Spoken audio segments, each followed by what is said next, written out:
eu recebo o economista Ramon Barazal e a nutricionista Gislene Rocha, dupla dinâmica, hein? Do nosso quadro Cesta Básica.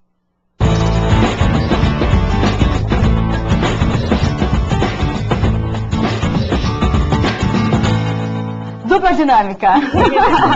Tudo bom, Ramon? Tudo bem, Gislene? Olha, fiquei feliz dessa notícia, viu? É bom saber quando as coisas abaixam, né?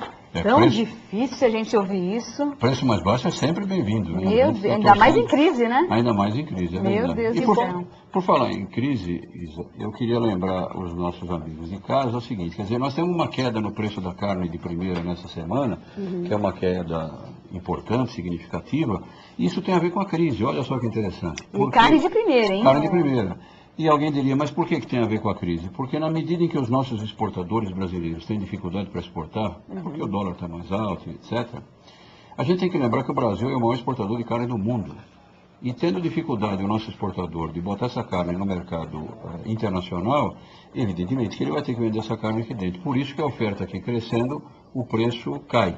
E isso é bom para nós. Então a crise é ruim, evidentemente que sim, mas às vezes, né? E às vezes a gente pode tirar algum proveito disso. É o caso da carne. E como você lembrou agora há pouco do restaurante Folha de Uva, vai aí uma sugestão. Usem a carne para fazer quibe em casa. Ai, que delícia, gente. Adoro quibe, ainda com limãozinho e pimenta. Gostoso. Acho que eu tô com fome, gente. Agora, a carne de primeira abaixou o preço, né? Ainda bem. Agora, a carne de segunda subiu. É verdade. E aí, por quê? E isso se deve pela composição do produto. Por quê? No caso da carne de primeira, ela é principalmente essa que é exportada, e não a carne de segunda. Entendi. Então, as condições de oferta e procura são exatamente inversas em relação à carne de segunda. Por isso, a diferença na subida ou na queda. Então, carne de primeira ficou mais barata, carne de segunda ficou mais cara, exatamente por causa desse problema. Entendi. Teve um reajuste de 2,52%. É verdade. É considerável. É considerável. É considerável. Agora, pergunto para a Gi, a nossa nutricionista.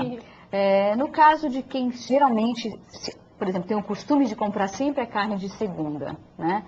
Principalmente pessoas que compram, tem pessoas que compram carne e congelam, compram para o mês todo e congelam. Agora tem outras famílias que gostam de comprar por semana, ou até diariamente. Conheço pessoas que só compram a carne ou o frango que vão consumir no próprio dia, né? Te pergunto, tem algum problema congelar a carne, por exemplo, se aproveitar essa promoção a gente pode considerar assim, né? Porque está um preço bom de carne de primeira. Podemos comprar e congelar sem problema nenhum? Sem problema, Isabelle, dá para congelar. A carne é um alimento que ele tem uma resistência aos nutrientes muito boa. Então, quando você quer aproveitar, fazer um congelamento, alguma coisa, você não está perdendo vitaminas na carne. As vitaminas se perdem mais quando são alimentos hortifruti grangeiros. Aí sim você tem uma perda de vitamina C, vitaminas do complexo B. Mas no caso da carne não, é legal as pessoas aproveitarem, fazer um estoque sim, razoável para cada família que se sinta melhor. Mas não, ela continua nutritiva, ela não perde o sabor. O ideal é sempre congelar em partes individuais, porções pequenas, para que você possa aproveitá-los depois e não ter que descongelar. A dica vai, um alimento que foi descongelado, ele não pode ser recongelado. Entendi. Então, aí sim você teria um desperdício dessa carne. Por exemplo, se de repente eu acordei de manhã querendo comer estrogonofe de carne e ao meio-dia eu decidi que eu não queria mais. Eu não posso pegar essa carne e voltar para o freezer para depois consumi-la. Exatamente, porque isso representa um risco de infecções. Então, isso é interessante vocês não fazerem. Uma vez que foi escolhido descongelar, não vale recongelar.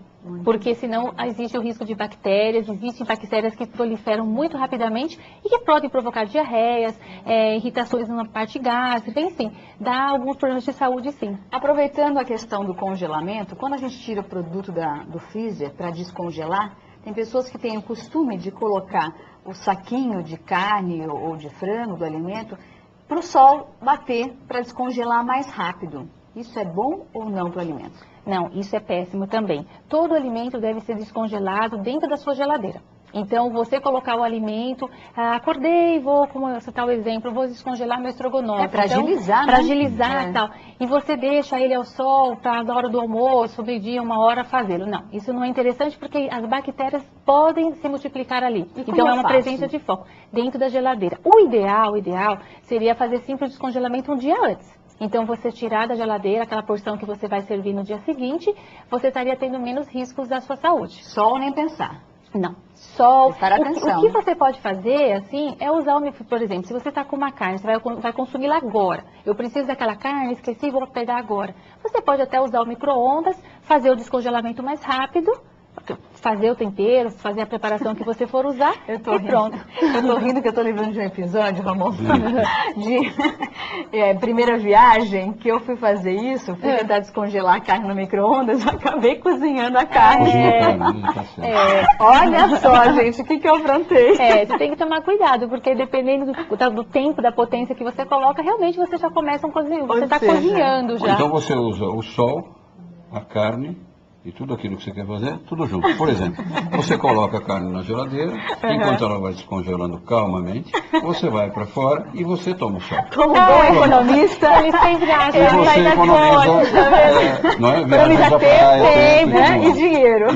E outra dica, você sabia que tomar sol é importante para a vitamina D dos ossos? Mas, então, mas o sol com moderação, com protetor solar. E quando a gente vai falando de vitamina D, me lembra dinheiro. E essa é a minha tarefa aqui. Exatamente. E a nossa tarefa também, direcionar você, consumidor, a saber o que comprar nessa semana. E eu já vou, falando de carne, vou para o frango. O frango o frango recheado teve uma variação de menos 3,75%, custando na média 3,60 centavos o quilo. Isso se deve principalmente ao estoque do produto que estava, especialmente aqui nos estados do sul, especificamente a gente fala de Santa Catarina. Esse estoque estava nas mãos de supermercados aqui na Grande São Paulo e no Grande Rio de Janeiro e Belo Horizonte.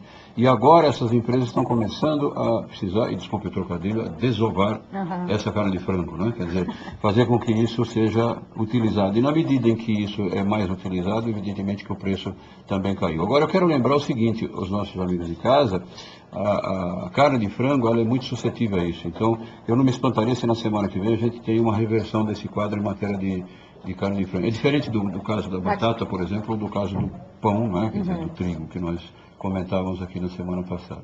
Esse caso é diferente. Ou seja, o frango pode ter uma alteração a semana que vem, que a gente nem espera, né? Não necessariamente, mas pode, é verdade. Muito bom. Em relação ao frango, sim. Quem almoça uma carne, você sugere que coma à noite um frango ou isso indifere? Não, é sempre interessante a alimentação mais variada. Então, se você faz uso de uma carne vermelha pelo almoço, é interessante sim você variar. Não que isso seja uma regra, sempre, olha, se eu comer 2 vezes a carne vermelha vai me fazer mal, alguma coisa assim, não. Mas como a gente recomenda sempre a variação, porque a carne vermelha, ela vai ter ferro, a carne do frango vai ter uma quantidade muito menor de ferro, ou seja, não é a maior fonte. Então é interessante você fazer uma variação. A carne do frango é uma carne magra, onde a gente pode consumir um pouco mais. As crianças têm uma boa aceitação à carne de frango. Então vale, essa época do preço está melhor, vale sim fazer um estoque e preparações que utilizem mais as 2 carnes. Muito bom. Agora vamos para o nosso pãozinho de cada dia, né? O pãozinho teve um reajuste de 3,67% nesta semana. Um pouco mais. As crianças têm uma boa aceitação à carne de frango. Então vale, essa época do preço está melhor, vale sim fazer um estoque e preparações que utilizem mais as 2 carnes.